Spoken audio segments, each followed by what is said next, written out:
Mumbai missing link expressway सुरू होण्यापूर्वीच त्याबाबत एक मोठी अपडेट समोर आली आहे।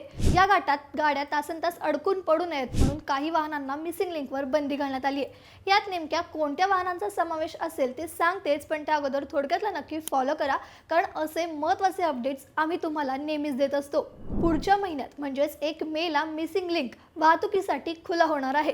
पण सुरू झाल्यावर सुरुवातीचे 6 महिने तिथे फक्त कार आणि बसनाच प्रवेश दिला जाणार आहे। एक्सप्रेसवेवर 70% वाहतूक ही कार आणि बसेसची असते। त्यामुळे या निर्णयामुळे तुमचा प्रवासाचा वेळ मोठ्या प्रमाणावर वाचणार आहे। अवजड ट्रक आणि मालवाहू वाहनांना मात्र सध्या वेटिंगवर ठेवण्यात आलं आहे। पावसाळ्यानंतर त्यांच्या मर्यादित प्रवेशाबाबत विचार केला जाईल।